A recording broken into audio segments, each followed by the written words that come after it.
시청자 여러분 안녕하십니까? JTBC 아침 뉴스입니다. 오늘은 가끔 구름이 많은 가운데 동부 내륙 지역은 아침 기온이 영하권으로 떨어지며 추운 날씨 보이고 있습니다. 아침 최저 기온은 장수 영하 2.1도, 임실 영하 2도, 전주는 영상 1.4도로 어제와 비슷합니다. 낮에는 기온이 크게 오르겠습니다. 한낮 기온은 전주와 군산 14도, 김제 13도로 어제보다 4도가량 높겠습니다. 당분간 고기압의 영향으로 가끔 구름이 많은 가운데 큰 추위는 없겠고 일요일에는 기압골의 영향으로 한 차례 비 소식이 있겠습니다. 그젯밤 군산 문여도 해상에서 김양식장 관리선이 전복돼 선원 5명 가운데 현재까지 3명이 구조됐습니다. 해경이 경비함정을 동원해 야간에도 수색 작업을 벌였는데요. 취재기자 연결해 상황 알아봅니다. 주혜인 기자, 실종 2명인 상황 아직 그대로인가요? 네, 밤에도 수색 작업이 이어졌지만 실종자 발견 소식은 들어오지 않았습니다. 사고가 난 김양식장 관리선에 타고 있던 선원은 모두 5명이었습니다.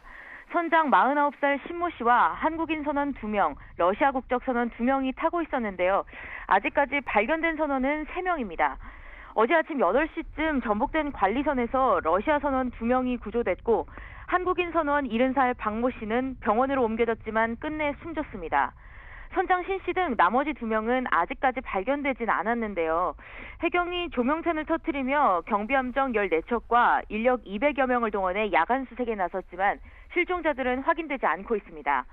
사고 해역은 현재 초속 2m의 잔잔한 바람이 불고 있고 파도 높이는 0.6m가량으로 기상 상황이 나쁘진 않습니다. 하지만 해역의 수온은 17도로 이 경우 6시간 이내 생존 가능성이 50%인 만큼 해경은 양식장에서 가로 세로 37km까지 수색 반경을 넓혀서 실종자들을 찾고 있습니다.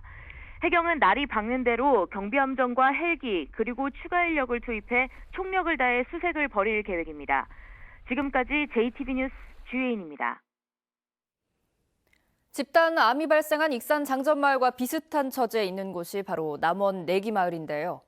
3년 전 내기마을의 집단 암 환자 발생 원인을 조사한 연구원이 부실 조사를 주장하면서 파문이 일고 있습니다. 김진형 기자입니다. 지리산 자락에 터를 잡은 남원 내기마을. 1993년부터 17명의 암 환자가 발생해 15명이 숨지고 현재 2명이 투병 중입니다. 전국 평균보다 1.8배가량 높은 암 환자 발생 원인을 파악하기 위해 2015년부터 2016년까지 역학조사를 했지만 원인을 밝혀내지 못했습니다. 집단 암에 한때 60여 명에 이르렀던 주민은 현재 37명으로 줄었습니다. 남은 주민들은 불안감을 감추지 못합니다. 주민들은 이거 이주를 해주든가 이걸 뭔 조치를 취해야지. 저희가 오기 전에 이건 따부 정도 됐다고 하니까 참 살기가 좋았었대요. 남원 내기마을에 대한 역학조사 결과가 나온 지 3년 만에 당시 조사가 부실하게 진행됐다는 주장이 제기됐습니다. 남원 내기마을 역학조사를 맡았던 연구원은 발생 원인에 대한 조사가 제대로 이루어지지 않아 집단 암 원인을 밝히는 데 한계를 보였다는 겁니다. 발생원에 대한 조사를 제대로 좀 안 했어요. 아스콘 공장에 대한 조사를 좀 철저하게 했어야 되는데 주로 이제 마을에서만 조사를 진행하다 보니까 3년 전 알맹이 없는 역학조사 결과에 크게 실망했던 내기마을 주민들은 이번에는 제대로 된 역학조사가 필요하다며 환경부의 재조사 요구를 검토하고 있습니다. 시대적인 그런 상황이 바뀌었기 때문에 재조사를 해서 확실히 이것을 문제를 갖다 매듭을 지어야 돼요. 끝까지 가야죠. 원래 우리는 끝까지 가려고 했으니까. 부실 역학조사 주장이 제기된 가운데 집단 암 원인을 밝히기 위한 남원 내기마을 주민들의 움직임이 다시 시작되고 있습니다. JTBC 뉴스 김진영입니다. 신도시인 전주 에코시티에는 대형마트 부지가 있습니다. 계획대로라면 지금쯤 대형마트가 들어서야 하지만 아직 첫 삽도 뜨지 않은 상태인데요. 전주시가 해당 부지를 매입한 업체에 특혜를 주고 있는 게 아니냐는 주장이 제기됐습니다. 송창용 기자의 보도입니다. 전주 에코시티의 대형마트 부지입니다. 최초 공급 가격은 288억 원이었지만 공개 매각이 몇 차례 유찰된 끝에 지난 2017년 한 지역업체가 230억 원에 매입했습니다. 이 업체는 당시 올해 말까지 대형마트를 짓겠다고 밝혔지만 지금 첫 삽조차 뜨지 않고 있습니다. 전주시가 이 업체에 특혜를 주고 있다는 주장이 제기됐습니다. 계약 불이행에 따른 제재나 부지 완수 등의 조치가 없다는 겁니다. 부지를 분할해 분양할 수 있다는 계약 내용에 대해서도 의문이 제기됐습니다. 58억 정도를 싸게 매입을 한 거잖아요.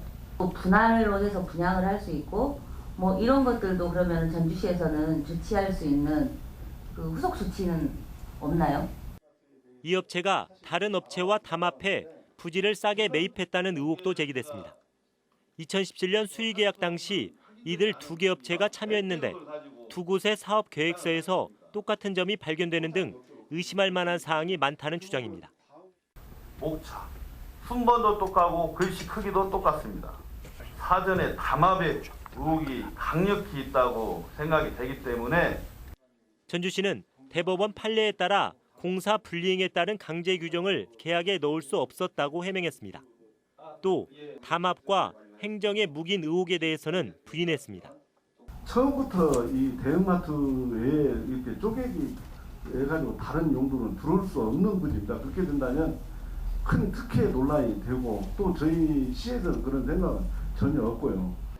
전주시는 업체와 협의해 대형마트 입점을 서두르겠다고 밝혔지만 시의회에서는 의혹에 대한 철저한 조사와 책임을 요구하고 있어 논란이 계속될 전망입니다. JTB 뉴스 송창용입니다. 조선시대 남원의 교육 문화를 살펴볼 수 있는 특별전이 열립니다. 김제시가 겨울 관광객 유치를 위해 시티투어버스 이용객을 위한 이벤트를 마련했습니다. 하원호 기자입니다.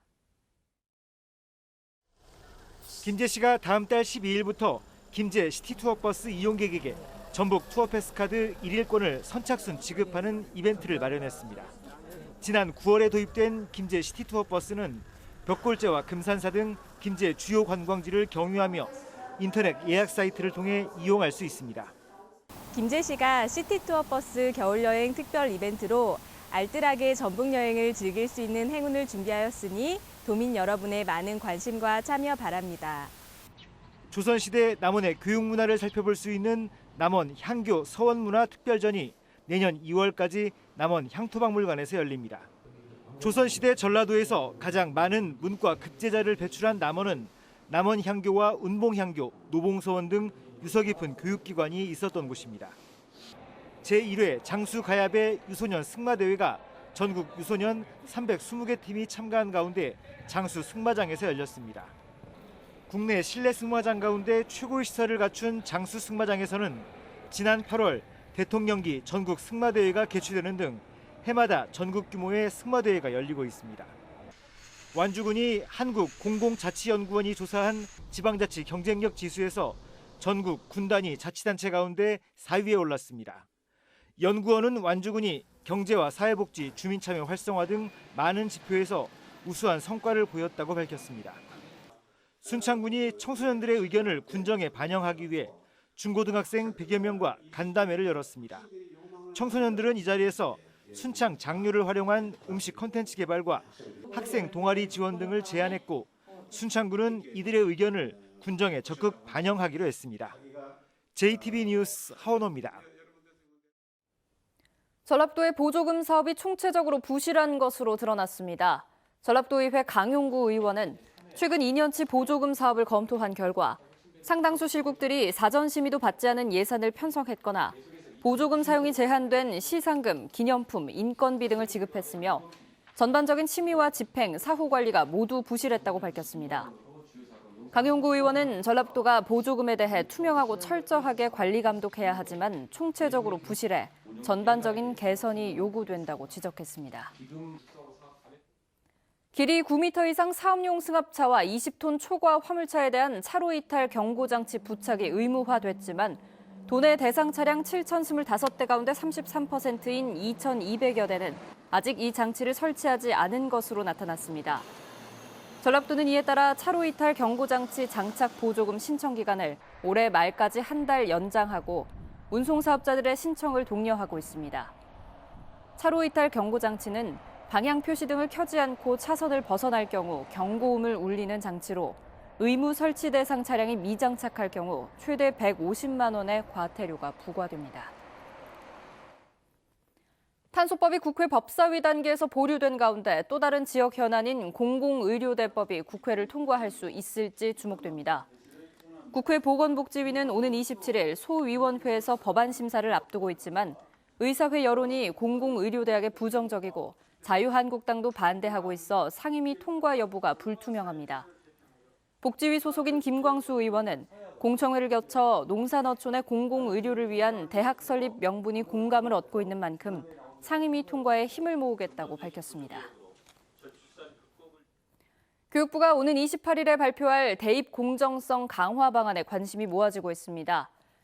교육부는 수시 학생부 종합전형에서 비교과 영역의 평가 비중을 줄이고 서울 주요 대학의 정시 모집 비율은 높이는 안을 내놓을 것으로 예상됩니다. 전북교육청은 모든 대학의 정시 모집 비율을 대폭 높이는 방안이 학교 교육 정상화에 역행한다면서 부정적인 입장을 보여왔습니다. 전주시와 완주군이 국토교통부의 수소 시범도시 사업에 공모합니다. 전라도는 수소 연료 전지를 통해 완주군의 2개 아파트와 전주시 송천동 상가 건물에 전기를 공급하고 전주에 수소버스 15대를 도입하는 게 사업의 큰 틀이라고 밝혔습니다. 사업비는 290억 원으로 다음 달 20일에 사업자가 선정되는데 전북은 광주, 전남과 경쟁을 하는 것으로 알려졌습니다. 전북 혁신도시에 있는 한국국토정보공사가 신입사원 98명을 채용합니다. 원서 접수는 오는 29일부터 다음 달 6일까지 공사 홈페이지에서 할 수 있습니다. 국토정보공사는 이번 신입사원의 26%인 25명을 지역 인재로 채용할 계획입니다. 어젯밤 8시 50분쯤 완주군 상관면의 한 아파트 8층에서 불이 나 주민 20여 명이 대피했습니다. 불은 아파트 내부를 태워 소방서 추산 2,800만 원의 재산 피해를 냈지만 다행히 인명 피해는 없었습니다. 경찰과 소방당국은 정확한 화재 원인을 조사하고 있습니다. 어젯밤 11시 반쯤에는 익산의 한 중학교 3층 화장실 온열기에서 불이 나 소방서 추산 50만 원의 재산 피해가 났습니다.